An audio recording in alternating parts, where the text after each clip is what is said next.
appreciate being here today. It is, and Mark and Craig, thank you for your sponsorship. It is rare for a trucker to have his bills covered by road builders or by the railroads. Usually works the other way, but thanks, guys. In all seriousness, we have a great relationship working with a lot of the different modes in this state, and we're very fortunate in that. I want to thank you for the opportunity to speak here today. As a member of the Georgia Public Policy Foundation and as a fairly regular attender to these events, I am aware of the high standards that are set by them, and I am confident this afternoon that Chairman Smith and Chairman Mullis will meet those standards. For my part, the topic of today, who's in the driver's seat, opens an opportunity to reach a little beyond my normal lobbying purview. First, as a transportation researcher, and then later as a lobbyist for the trucking industry, I've been privileged for the last 17 years to watch the transportation industry in this state, to watch state policies, and watch this system develop at almost all levels. The trucking industry carries about 90% of the freight that moves around the state, and we of course touch and interchange and work with every other mode, whether it's railroads, whether it's ports, whether it's airports, or even pipelines. As such, we cover just about everything, and just to finish it off, of course, I don't drive a truck, I drive a car. So we look at just about every area there is to look at. The title of this meeting today also reminds me of an incident that I experienced as a child. I was about 10 years old, and our class was heading out on a field trip, which of course is always a high spot and a bright spot for every school child.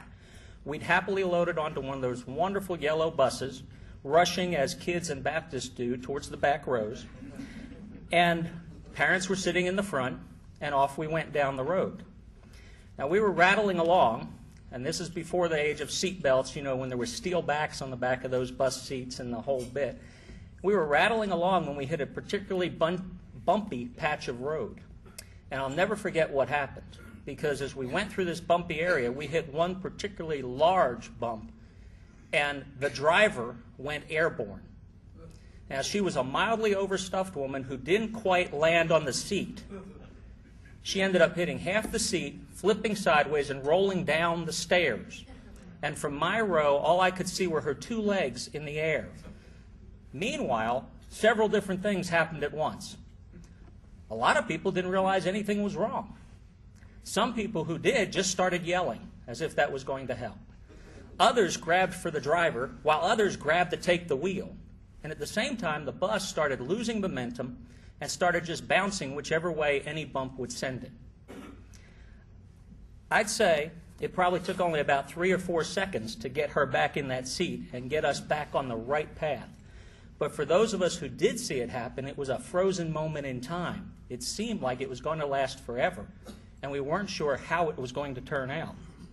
I know if she hadn't got back in the seat, I don't know exactly what would have happened, but I know we wouldn't have gotten to our destination that day. Our state may be in that same moment in time. We haven't had anyone in the driver's seat for quite a while. Without someone in that driver's seat, we're going to be in the same situation, and we are in the same situation that my class bus was. There are people out there trying to take the wheel and take control. There are people out there yelling and saying, we've got nobody in the driver's seat. We've got people who don't realize that and who think that they're just riding along. And if there's a little bump, they think nothing of it. And we've got others who are trying to get the proper drivers back in place. Now, arguably, Georgia had a history when we had drivers and we had a destination, direction, and a strategy. However amorphous that strategy used to be, we had a goal, and our goal was growth. The strategy to reach that goal was a road-centric system that I think is best described as a Yankee Containment system. Now, if you look at a map, you'll understand what I mean by this. For some reason, we took all the major interstates and funneled them into Atlanta. All right? Then we added an overabundance of off-ramps to ensure we'd get congestion. We put in illogical interchanges and convoluted connectors that create nothing but confusion. Then we tossed our only major airport right into the same region so that any northern immigrants would end up right here.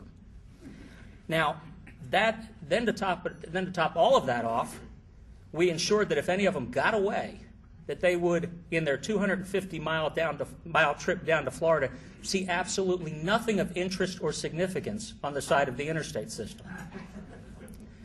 It's a system that worked well, and you can see that by the growth that we've had around here. If it was the goal, and the goal was to preserve the peace and quiet of the rest of Georgia, you have to say the system was a success. But today, for a variety of reasons, we're reaching the end of this cunning strategy, and we've got to find something else to do. Now, to be a bit more serious, if there was actually a strategy to our system, it had to be something of a tautology. Growth was both the strategy and the goal, and growing was evidence that the strategy and the goal were working and being met. It's clear that that kind of circular reasoning really does need to come to an end. There are several reasons it needs to come to an end. Some of those are our own fault, and some are not. Most have been well noted over the past couple of years, but let me mention just a few. During the past few decades of growth, we have done several things wrong. We've failed to guide growth in a way that helped create communities rather than commuters. We failed to plan for growth by reserving corridors for the flow of freight and the flow of commerce. We've created a lot of commercial cul-de-sacs. Now, that is, we've often failed to think about where we're locating businesses before we put them in place. That is particularly noticeable to my industry. I can't tell you how many times the town fathers or county officials would locate a business park somewhere, and then they would react with shock when citizens complained that roads that used to be open for them are now crowded with trucks going to and from that new business park. Well, what did they expect? That's the only road in and out of the area, and the only way to move freight in and out of there are trucks. At the other end, we've often seen towns locate new subdivisions right next to existing operating truck terminals and then react with high dudgeon that the people who live in those houses complain that the trucks make noise 24/7, 365. So we haven't done a real good job of always thinking things through. And of course, we've also relied on growth, and often growth alone, to pay for the increasing cost of both maintenance and expansion of the system we have. And we've reached the end of that, and we're starting to look at it. And I want to pause for a minute and thank Chairman Mullis and Chairman Smith for that. They have taken a real leadership role in helping us decide how we're going to fund the future. I don't know what they're going to say or what their committee is going to come out with. I do know that both of their regions have been ably represented for years. It's been my privilege to work with them. Chairman Smith for a number of years, Chairman Mullis for a lesser time, and we don't have two finer legislators representing our people. When you hear from them, I'm sure it'll be interesting, but I want you to know, as a lobbyist, they're a pleasure to work with. They know what they're doing, and I feel confident that we're in good hands there. But let me be clear, with all those complaints, I think it's important that we do retain growth as a goal. We just need a better strategy to reach that goal. Right now, we don't have a statewide strategy. Right now, there is no one in our driver's seat. Instead, what we've seen over the past few years are various people or groups shouting or looking for a driver or trying to grab the wheel. The road building groups, notice the growing disparity between the costs and the available funds, and they've tried to take the lead. They've funded a multitude of proposals, advocacy groups. They've created and tried to build support. And in that, you might say they were self-serving, but they were not necessarily wrong. They were shouting and raising the alarm before a lot of other people. Local and county governments have reached out to try to find new ways to do this. Transportation-dedicated SPLOSTs, other things, bonding. And of course, in the world of government, just about every letter of the alphabet has been bent toward this in some way or another. I'll spare you the list of the agencies that are now doing freight studies and traffic studies and everything else under the sun. But as all these groups try to solve their part of the problem, they highlight the stark fact that what's really lacking is a sense of direction, an agreed idea of where we're going and of what we want transportation to do for our people in the years ahead. This is in large part why calls for more funding have been rebuffed by citizens in the past, and they're rebuffed by the legislature, quite frankly.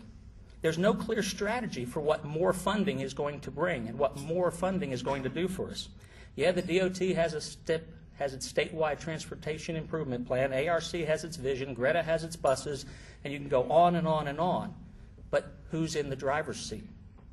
The general public perceives this even if they don't always articulate it. This is why, in part, they look askance at tax increases. It's also why they rightly look askance at calls to sell off our assets and let the private sector do the job instead of our state government. Neither of those is a strategy that leads to an end goal. Let me note, too, just as an aside when it comes to funding, that two of the newest ways to move commerce, that is, the internet and the cellular systems, they move freight, they move information. Both of those have adopted funding models different from anything we've used in the past. Both of them tried the pay-as-you-go system, the pay-per-use system, and both have moved away to a subscription-based system that supports unlimited access to their networks or to their systems, and that seems to be their model of choice. It might be something we should consider looking at. But to get a comprehensive statewide strategy, we've got to get a few things in order. I'd like to suggest the identities of some of those things. Now, I won't attempt to claim to qualify them fully. We truly do need a goal. We need to set a destination for what we hope our state will look like, what quality of life it will offer, what it will be, and what it will mean to be Georgia 30 or 40 years from now. Our transportation efforts are not an end in themselves.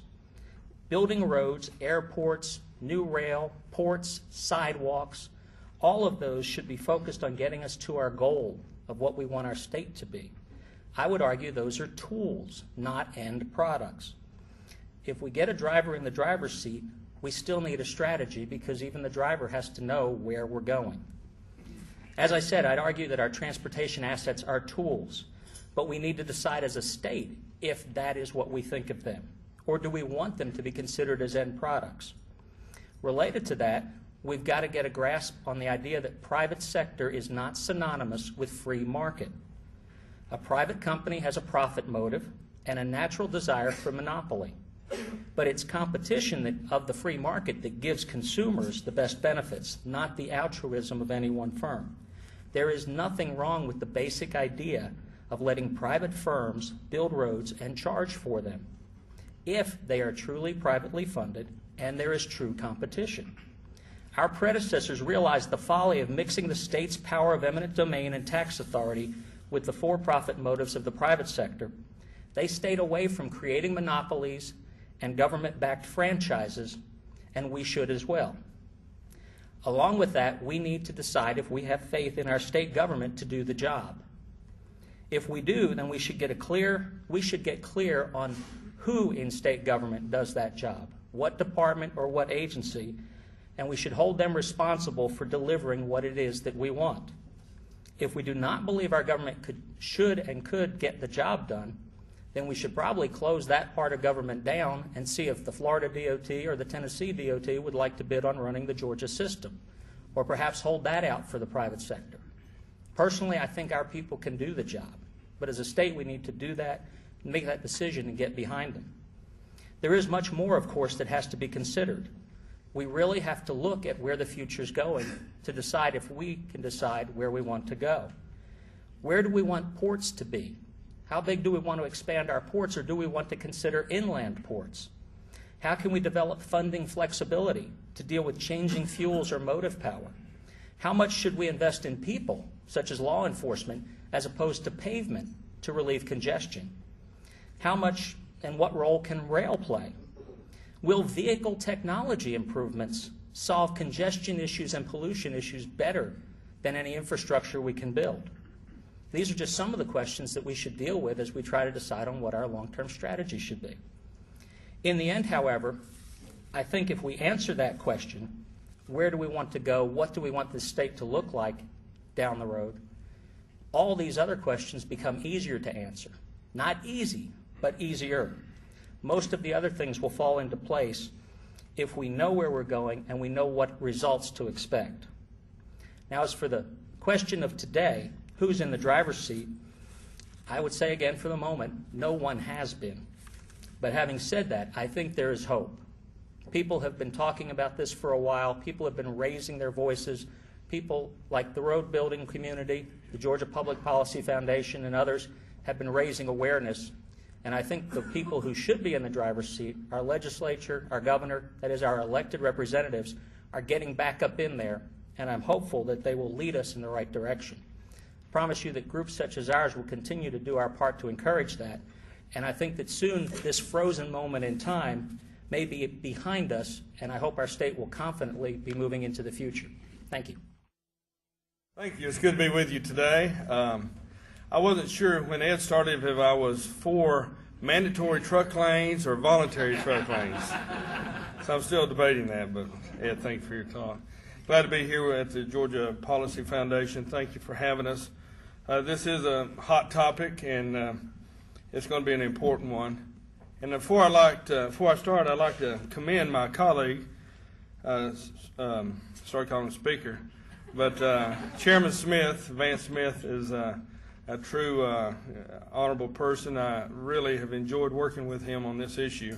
He brings a lot to the table, and I've learned a lot from him, so I appreciate working with him. And also, Senator Doug Stoner is also on our study committee, and he's given us a great perspective from the urban and suburban setting, which is part of our plan.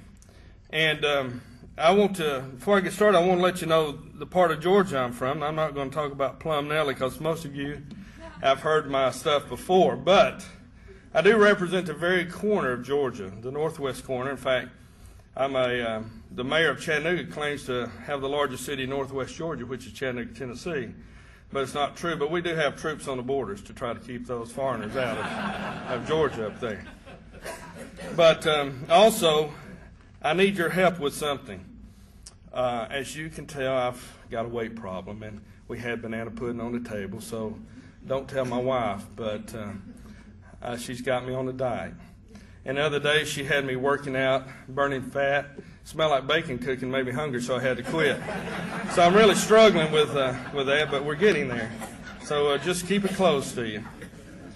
But I want to tell you that, and for you railroad people, we'll be bringing the show to Lake Blackshear tomorrow, so just don't give up the goose. But to give you another perspective, they call me 4-lane and Vance 2-lane, or rail yard or single rail. But I want you to know our experience with the transportation study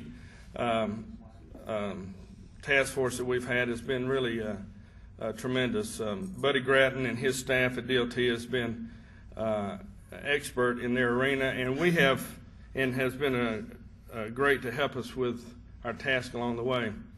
We have had the opportunity of hearing from experts in transportation from all over the nation and all over Georgia too. We have had the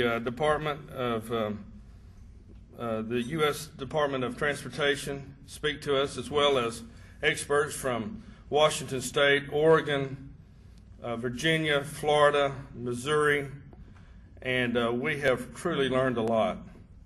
And we've learned that we've done a lot of good things, and we have a long way to go to turn the ship. And Georgia's a great big ship when we're turning our procedures and policies regarding transportation. But we've got many good leaders in the department, and we're going to turn this together to help modernize and help to streamline our process so we can put out projects quicker and do our due diligence to make sure that we have the most needed projects on top of the stack. But through our process, we have learned that, as Vance has said, that there's no one silver bullet that is a magic number for what we need to do. It's a variety of everything. It's the public-private partnerships, which we're going to address. It's the design build that Buddy mentioned earlier that we need to work on. It is value engineering. It is mass transit. It is mass rail. It is high-speed rail. It is maglev, maybe. All that is part of the solution. The other day, Vance and I were talking, and I said, I don't know why that people aren't standing at the Capitol with their pitchforks and sickles picketing because they're in traffic every day. And Vance said the problem is they're stuck in traffic and they can't get here. But it's a tremendous problem. And this problem didn't just start yesterday or last week or last year. This is a problem that has perpetuated over the last 30 years, and no one has done much to help direct this problem. And talk is cheap, and it's time to do something. And we've had some great partners in this room that has been along our side to help guide us in this process, and I feel confident that we're going to have some great legislation to help turn the ship, and also to talk about funding. And you probably want to know what our plans are for funding. Well, we don't have our plan finalized, but I'm going to give you some hints. The first thing we're going to do to improve funding for transportation is to sell tickets at the next legislative session and put that money into building roads in Georgia. I think that'll drive a lot of money, don't you think, Mike? Secondly, there are several proposals out there, and I like all of them, to be honest with you. The regional SPLOST that the Metro Chamber has and ARC has liked, whereas you put projects on a ballot, and when counties or cities and counties can come together and decide on a project, the voters decide. And I think that's a good fix for probably more over the metro area.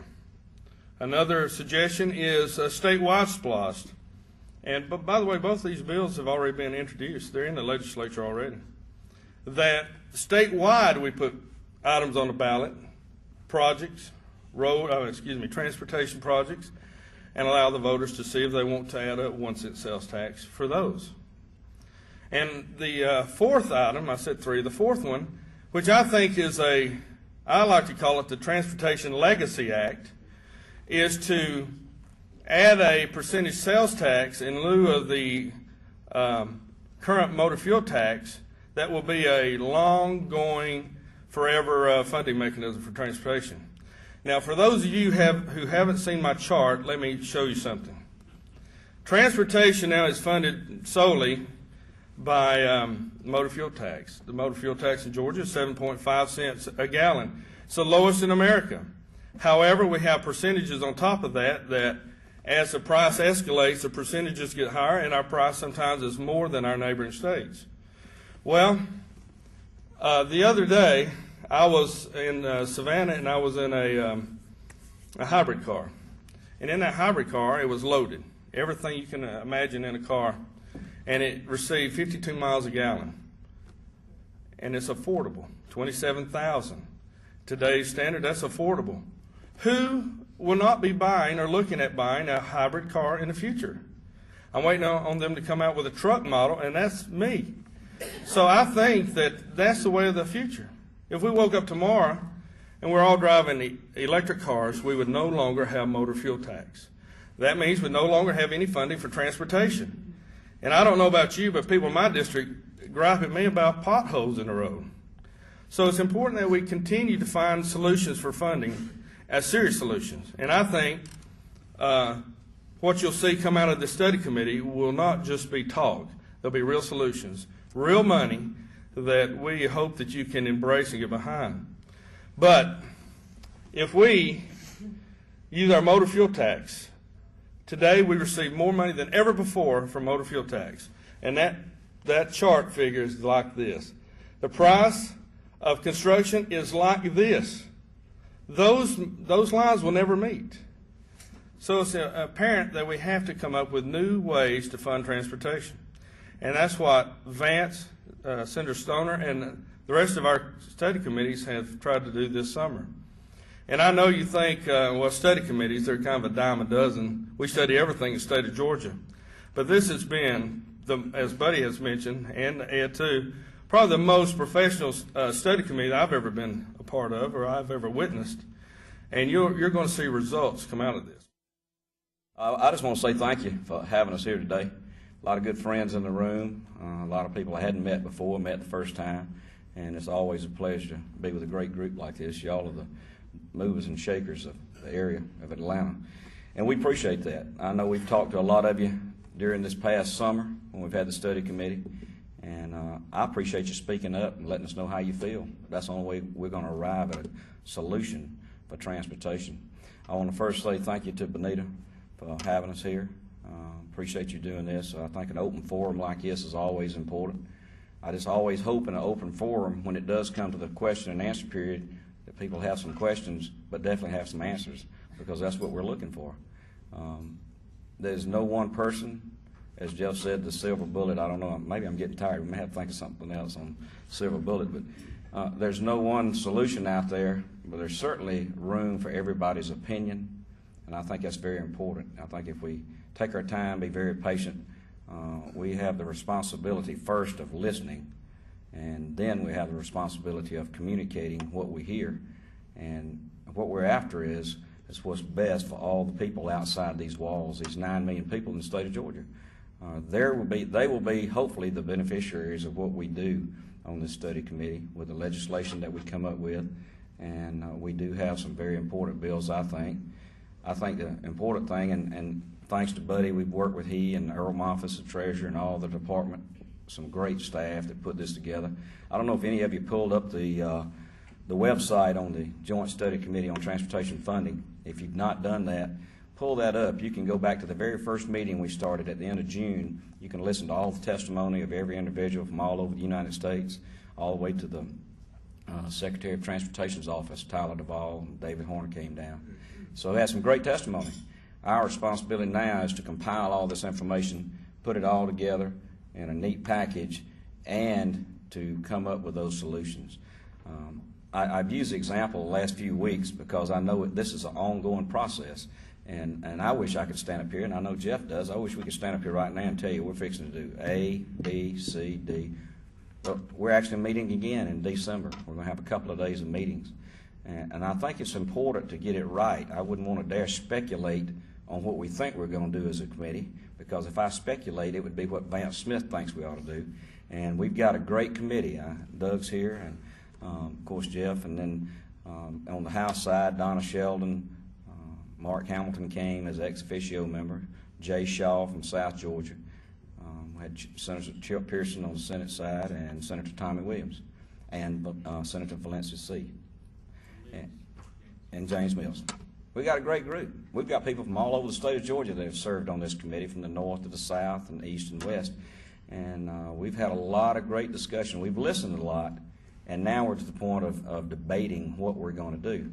I kind of use the example of when you're in school, take high school, for instance, they give you all the books and all the homework, and you go home, and first thing you do is you do the simple things first. You do the stuff that's very easy, and you get it out of the way, and then about 9 o'clock at night, you're down to that crunch time when you got to get ready for a test or write a report right quick. Well, we're in the crunch time mode. We've been talking about a lot of legislation, as each person has mentioned, the design bill legislation, value engineering legislation. All those are very important. And all of those are just things that we hope will assist the department. But we're down to crunch time. We're down to the funding part, and we've been talking about that about the last meeting and a half, I think, very intensely. And I don't mean for an hour. I think the last meeting was 3 hours. We've been in there 3.5 hours talking about funding. And so it's important to collectively bring those 8 people together and come up with a unified solution.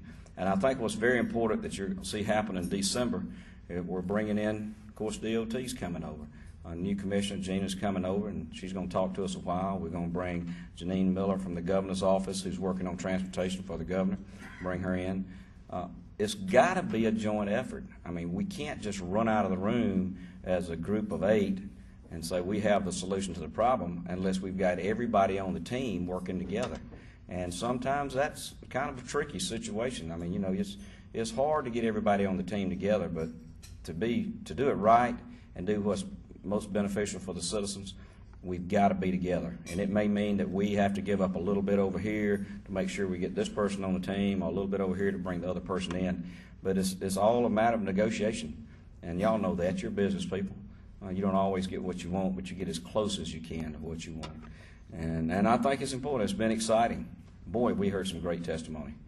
We've heard testimony about state infrastructure banks from Ohio and Florida and how well they've worked that. We've heard from Missouri about their bridge program that they're doing, PPI, some 800 bridges in Missouri. We've heard about design bill legislation that they use and practical design. And our C.W. Matthews and Mark, y'all know what we're talking about, and so does DOT. So I think all of this is a total package. We're coming down to that final hour. I think we start January the 14th. We hope to have all our package together.